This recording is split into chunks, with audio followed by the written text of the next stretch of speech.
Hello, this is Dr. Suare and welcome to my YouTube channel. Today I have a presentation here on qualitative dissertation and we will be looking at chapter 4, how to write chapter 4, what do you include in chapter 4 of your dissertation. So the first thing you need to do here, you need to know here is that chapter 4 is your results section. This section only deals with what the participants said during the interview. You are not going to use this section to triangulate it with literature. No, just exactly what the participants told you during the interview is what you are going to be uh, putting in this chapter. Okay, so the first thing to start writing this chapter, you're going to give an overview of the chapter. Let's take, for example, if you interview 12 participants and it was a face-to-face interview, you are going to talk about that.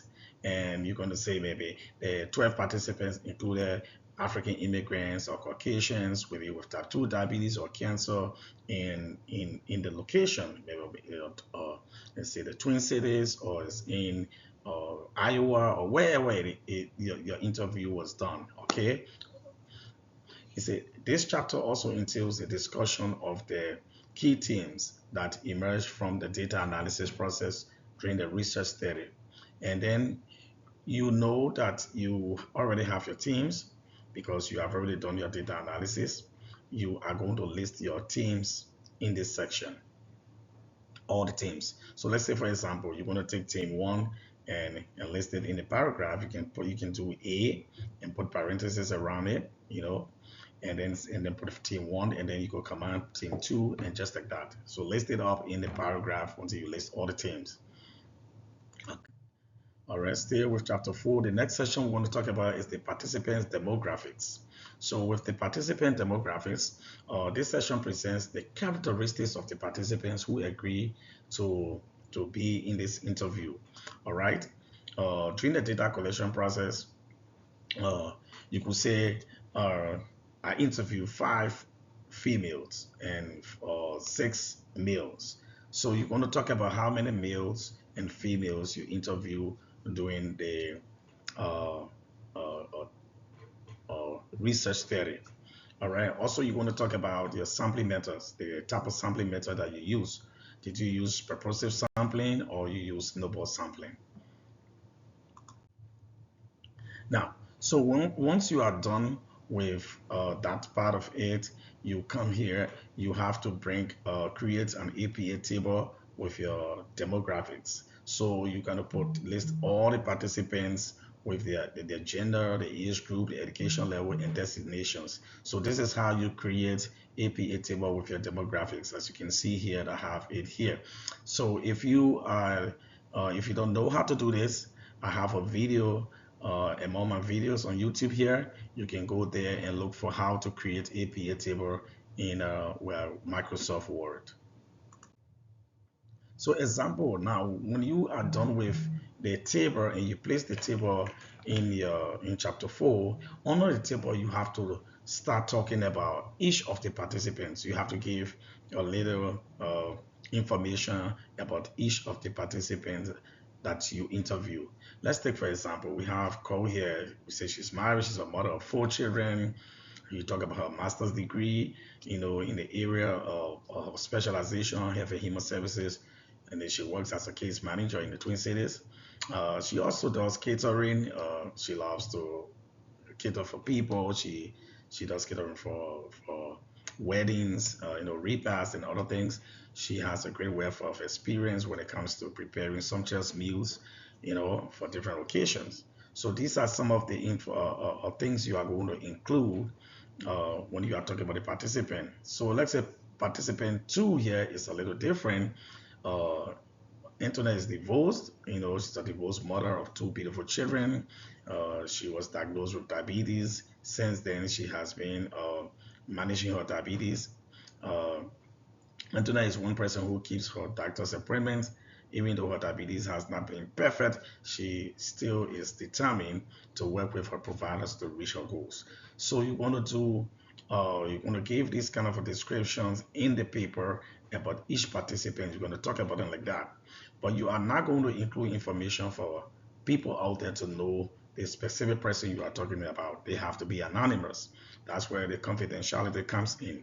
Okay, so that's why we are using pseudonyms. You cannot use the the actual name or the real names of the participants. So you use pseudonyms, and then you put you talk about them in chapter 4. All right, and then also the next heading will be like the coding analysis and procedures. So you're going to talk about the steps that you use during your data analysis process. So the transcription of the data gathered from the participants is going to talk about how you gather your your data from the participants. You interview the participants and you transcribe the audio. Okay, and you also identify keywords and phrases. Uh, this will lead you to the coding process, the process of organizing key phrases into units that have similar meanings.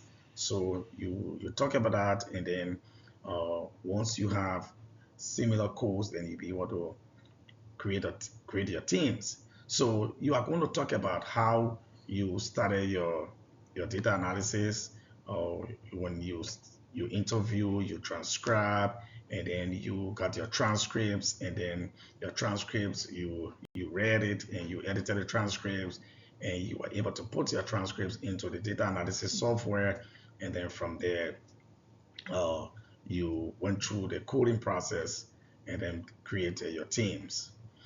So you want to explain everything in this chapter. So still on our coding analysis process, I mean, this is what I was just talking about. You can say during the study, the data analysis process started with the transcription of each participant's audio recording. The researcher uploaded the audio transcription software. You can see the researcher uploaded. You are talking about, yeah, because you are the instrument in qualitative research. After transcribing all the recordings, each transcript was downloaded to Microsoft Word for editing. The researcher listened to each audio file at least 3 times to ensure accuracy. And you can see after the transcription and editing, uh, then an email was sent out to the participant, for the participant to be able to review the transcript and say, oh, yes, everything you said here is true. Everything you have, you capture it very well. That's the process of memo checking. So you take the transcript. After editing the transcript, when I say editing, you are not just going to change the whole transcript. You are going to read the transcript and pick up what exactly makes sense in the transcript, and then send it back. So send that transcript to the participants, and the participant will be able to review and get back to you. That's the process of memo checking. So in the email to the participant, ask the participant to check their transcripts and let you know if the transcription was accurate or if something was included that was not mentioned during the interview. So still coding analysis and procedures. So now after you get the transcript back, now this is the time. The next step is the coding process. All right. The researcher will you read the transcript at least 2 to 3 times and document the codes and key statements from each transcript when you are doing the coding. All right. So you're going to read through each transcript and get statements from there, and those statements you are going to place them in a software. There's a way to do it in Vivo or MassQDA. And then from there, after you document everything, you get all your codes, then you are going to move on to putting related codes together. So when you put the codes that are similar together, you can do this in Microsoft Word. So you are going to take the information, your codes, read through all the codes. Those codes that are similar, you put them on a column at a time in Microsoft Word. So I will teach you how to create the clustering document in Microsoft Word. So it's called clustering. So in each you have 1, 2, 3, 4, 5, or 6 columns, depending on how many teams you want. So you will have the columns there, and then you will put all related codes in one column like this, based on topic. And then based on the related codes, you are going to create teams and put them in the table. So that's how you create your teams. So you take related codes and then talk about them, and those related codes you find a topic under them and then and create a team. So like you can see here, this is what we do. After you have created all your teams, you are going to create another table in Microsoft Word, APA table, and put your teams there and your sub teams. So this is an example here. There's another video I'm going to be doing about how to create teams. What make up teams? Are you supposed to use phrases or are you supposed to use complete sentences for teams? So we're going to be talking about that.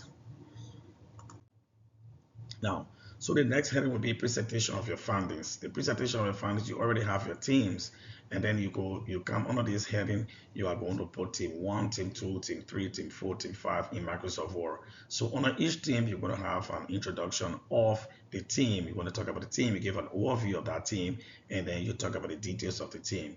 So another thing you need to know in the chapter 4, when you are doing your you are highlighting the perspectives of the participants, you cannot just use according to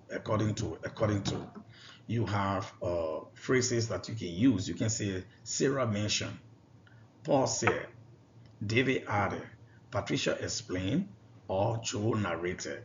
There are other ways you can do as explained by Patricia, okay, or as explained by Joe, or in a statement by Patricia, So uh, you cannot just use according to your committee is going to kick it back to you until you say work on it. So this is how you read chapter 4, and I hope you have learned something from here today. But if you have any questions, do not hesitate to post your questions, and I will be here to answer your questions. Once again, this is Dr. Anthony F. Soare, and this is my YouTube channel, and I want you to please subscribe.